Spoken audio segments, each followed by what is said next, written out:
There's been quite a debate on the Microsoft Activision merger this week, especially after they decided to come out and say that, no, really, we're not going to be a monopoly, we promise, as they count their fat stacks from being one of the biggest companies in the world. I've gone on a record in previous videos praising the buyout of Activision by Microsoft, but Adam just has to continue ruining everything, and he posted a video outlining the potential terrors of the buyout, and we're going to get into that video and respond right after this.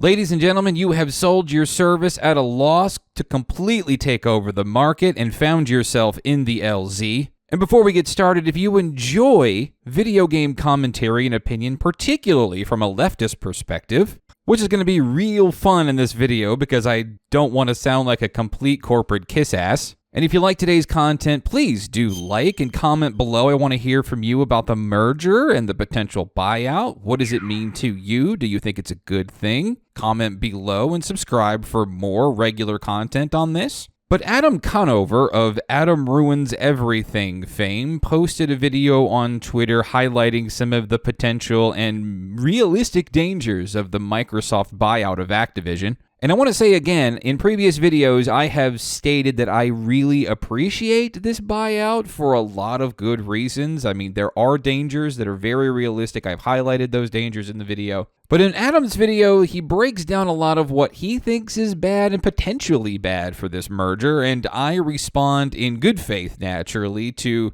all of the points that he makes, which I've recorded. And let's just fire off the video now, and then, of course, I will respond to those talking points afterward. So I've been thinking a lot about how Microsoft just bought Activision, one of the world's largest video game publishers, and I think that news is a lot more frightening than most people realize. Like, I see people worrying, oh, what if they make Call of Duty an Xbox exclusive? But that's not the issue. The issue is that Microsoft can use Activision to undercut the rest of the entire video game industry and build a monopoly. See, most publishers sell their games for $60 or $70, which they have to do because the games cost hundreds of millions of dollars to make and years of effort. But Microsoft has recently disrupted that strategy by introducing a service called Game Pass, where you can get hundreds of games for just $9.99 a month. And now they're buying up game publishers so they can put their games on the service. Microsoft has bought so many game studios that they now own Doom, Wolfenstein, Quake, Halo, Call of Duty, Elder Scrolls Fallout, Diablo, Hearthstone, Overwatch, StarCraft, Warcraft, World of Warcraft, Psychonauts, Guitar Hero, Dishonored, Minecraft, Gears of War, Tony Hawk, and Zork. Remember Zork? It doesn't matter if Call of Duty is also available on PlayStation. If you can get it for $9.99 instead of $70 and get hundreds of other games too, that's what you're going to do. The deal is just too good to pass up. Now, I can hear what you're going to say next. You're saying Sony and Nintendo just need to make their own Game Pass competitors and make their own games, $9.99 a month.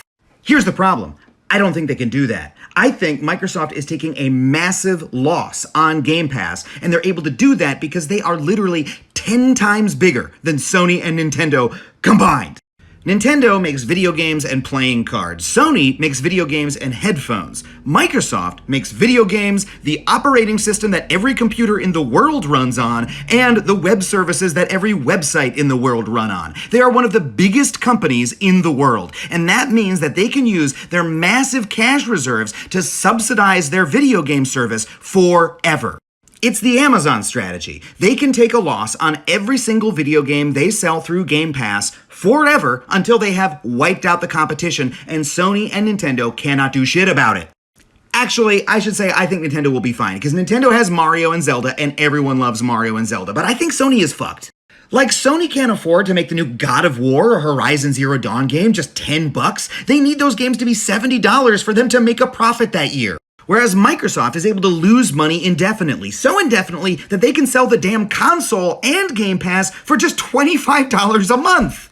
Now that's an amazing deal, but it's one of those deals that we might later say, ooh, that deal was a little bit too good to be true, because it could mean that Microsoft wipes out all the competition in the video game space and then is able to jack the prices up on us and also make games that are a lot worse. And let's not forget that all this consolidation naturally is going to lead to layoffs and worse conditions for workers.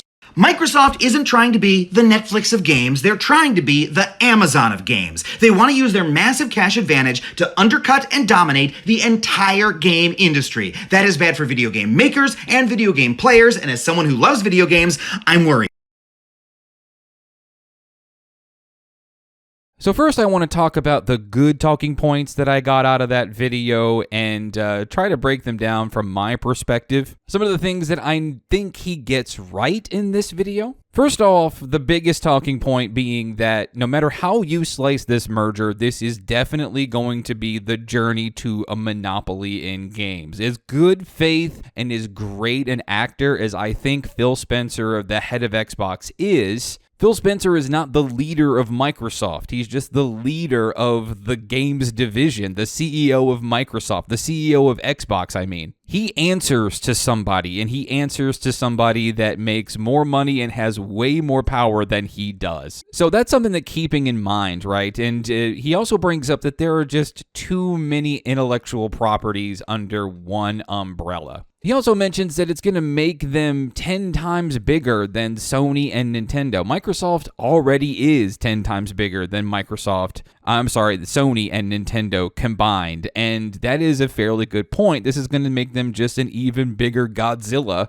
in the running populace of smaller, studios like Nintendo. Another point that he made that I think he's pretty spot on and what I worry about is layoffs and consolidations, right? Typically, after gigantic mergers like this, as unfortunate as that reality is and as stupid as it is, and again, it could be completely wrong, and you'll hear me complain about Adam's pure conjecture here when I get to the cons of his arguments here in a moment. But when you talk historically, right, when you speak historically about giant mergers, and I've even been part of this in places that I've been employed in, right? When you see two gigantic companies come together, there's going to be fallout. There is going to be cuts. There is going to be consolidations, right? Look at the Disney merger of Fox, for example, right? So many huge and prospective intellectual properties, studios, and things like that were completely set out by the curb. It's why you haven't seen the continuance of a lot of intellectual property or the suffering of intellectual property under Disney, because a lot of those heads were just completely cut from the body, and there it is, right? LucasArts, for example, completely closed. Lots of franchise, like Independence Day 2 never got a third movie, right? Probably because it underperformed the box market or box office, and I'm completely salty about that still for separate reasons. But anyway, I digress. I really worry, as much as I love where Xbox is right now. Again, I'm not an Xbox fanboy. I do not own an Xbox. I do have Game Pass on my PC, which I do enjoy and I do appreciate the value of, which I'll get to here in just a moment. But I just don't know that I can trust Phil Spencer to not keep everybody on board, right? Look at the merger or the buyout of Bungie and Sony right now. That merger right now is looking super good because Sony is ponying up almost $2 billion to pay Bungie staff to not go anywhere, right? They're incentivizing them, not cutting them, right? You could see an exodus of some of these studios once that merger happens, but on the other end, you could see, calls from on high to just completely cut people, cut staff, cut projects. And, Phil Spencer, while it doesn't happen a ton, Phil Spencer is no stranger to cutting projects, right? It can happen. Now, he does make a point in the video later on where he talks about taking a loss to help sort of cannibalize the industry, right? And he mentions Amazon. Amazon did do this, right? Amazon took a loss as a business for so long, and just completely in the hole for a lot of aspects, but it's what inevitably helped them explode and become the massive giant that they are, unfortunately. Amazon is the quintessential sort of monopoly that we complain about today, right? And it is the dire example that you go to for terrible working conditions and union busting efforts, which, again, right now, Activision is no stranger to, because they are actively trying to crush unions right now, which I think is probably for another video. I do think, though, that if the union efforts do continue at Activision even after the merger, it's going to be a test of just how good Phil Spencer is as a leader of Xbox to allow or try to continue crushing these union efforts, right? these union efforts are a super positive thing for not only the studios and the intellectual properties, but you, the player, too. Again, we'll save that for another video. But Adam makes some points that I don't necessarily agree with. And I'm going to try to blanket statement these first, as a lot of the cons that he brings up in this video are based purely in sort of a kind of a fear-mongering, conjecture, hypotheticals type of thing, right? Now, Adam is the experience of what happens when two mega companies come together, right? His very own show, Adam Ruins Everything, was cut after AT&T bought True TV, right? They're just like, yeah, we don't need that show. It's gone. Bye-bye. And then suddenly Adam's out of a job. So he's no stranger to that. He has experience in what it's like to be affected by two massive corporations combining forces. There's going to be waste at the end of the day, which actually sounds pretty, disrespectful when you frame it that way. But when he says something like use Activision to undercut the entire industry, right? I think that's a little nebulous, right? Activision is already kind of undercutting the industry in a lot of ways anyway, right? Actually, the entire entertainment industry, because Call of Duty being as big as it is, right? A Call of Duty launch can completely be a disaster for other IPs or other games launching in any given holiday window,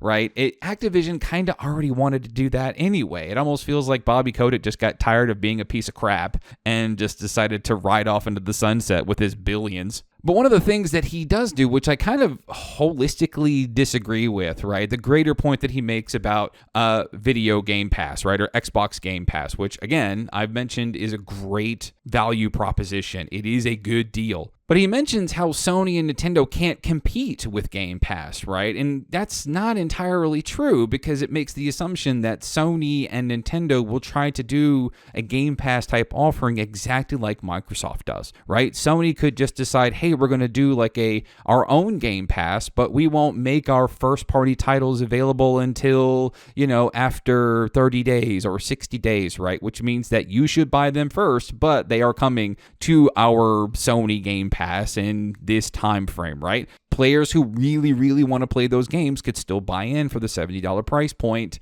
And remember that, maybe they could also be on those services temporarily, right? There's so many, you can counter that conjecture and that nebulous talk with more conjecture and nebulous talk, right? We only have an idea of what they're going to do to compete with Game Pass. And I do agree that Sony needs to step up and do something like that for their own services, right? Or they will get flushed out, but it won't be Microsoft's fault at that point, not directly. It will be Sony's for not answering to such a great value proposition. He did use Amazon as an example, but I think Game Pass is more of the Netflix of video games, right? It's Netflix is what took Blockbuster out back and shot it, right? and it did so effortlessly. Who is mad that we don't have Blockbuster anymore? Who misses Blockbuster other than your sort of, your lit Friday night where you can go and buy physical media?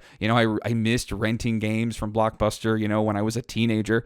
But that's gone now, right? Netflix and Amazon and streaming has become the dominant way, and I don't know that that's necessarily a bad thing for Microsoft to do. And if Sony can't step up, they're going to be buried right next to Blockbuster and complaining while still charging you late fees for those movies you didn't bring back 3 days ago. If they can't compete and they refuse to, well, then that's on them. And that's been a Sony sort of component for the last couple of years, is not wanting to compete or at least measure up to what the rest of the industry is trying to do, right? Remember how badly we fought them on cross-play or cross-save or, cross-buy and things like that. It's Sony didn't want to go in because they thought somehow there was no value into it, when literally everybody else is like, BS. I find a lot of value in that. Another thing that I don't agree with, which actually he kind of corrects later on in the video, is Nintendo, right? I don't think Nintendo is going to try to compete. As a matter of fact, they haven't been trying to compete lately. They haven't really threw their hat in the ring. They've just let Microsoft and Sony kind of duke it out, and then they're selling Switch Game Busters anyway, right? Their intellectual property is doing all of the good stuff that it's already done for decades now, and I don't think that they need to go. And so he does say that, people want their Marios, people want their Zeldas, but he thinks Sony is screwed, which, fair enough, right? If we get that one or two console future, well, then it is what it is. Now, he mentions that they take a loss with Game Pass, which I don't know that we fully know, but I don't know that they've really directly said how beneficial, Game Pass is for them and the studios that are putting their games up for free, essentially, on that service. We don't fully know, at least not that I've checked. But something that we need to remember is that taking a loss in this industry has always been a thing, right? You think about almost every console you have ever bought, and it was almost always at a loss, right? That's always been true, right? You can probably Google any launch of any console or most of those consoles, and you will see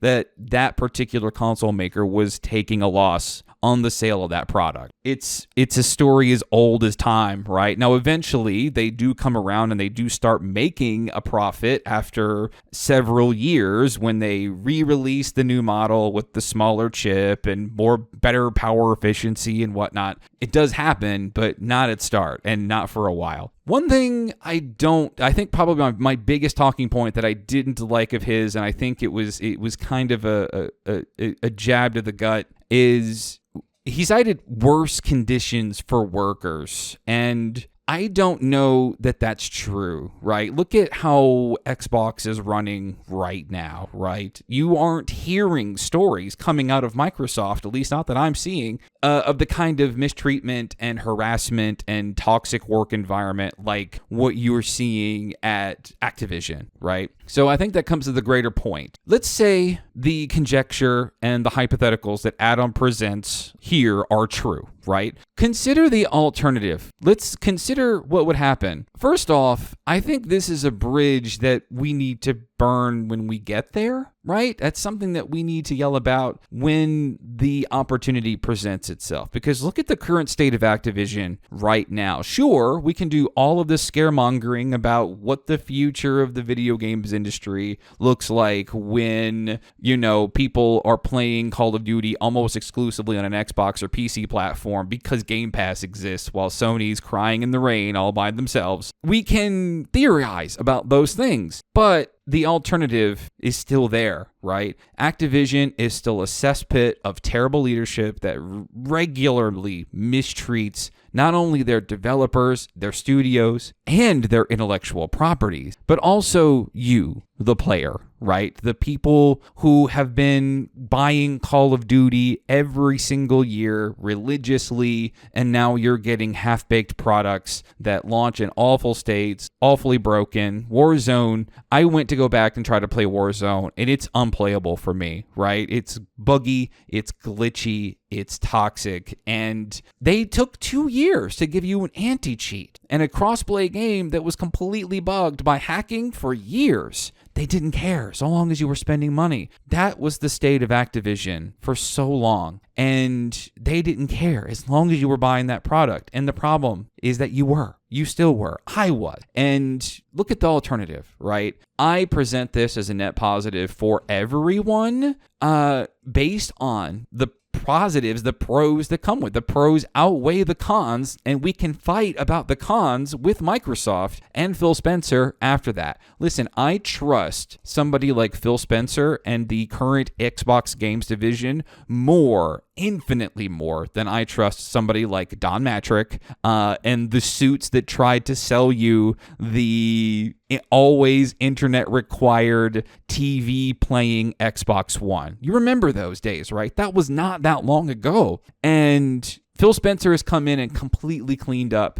this entire act. I don't own an Xbox right now, but I wish I did because I kind of approve of how they're doing things. Not to sound like a corporate kiss butt, because it is Microsoft. And we've mentioned Microsoft and Amazon and just how bad they have been for overall policies, workers, economy, right? They're not the best things to exist. But if I'm in an environment where I have to choose how they exist, or sort of have a little agency in how they exist, I'm going to at least try to do the bare minimum, which is that, right? What do you think? I want to hear from you again about Adam's comments, about where you sit with this. How do you think? Is this going to be good for the intellectual property, the developers, the studios? Do you trust Phil Spencer to do right by this entire transaction? I'd like to hear your comments in the comment section below. I love reading those. And subscribe for more commentary from the LZ for video game opinions and whatever else. See you later.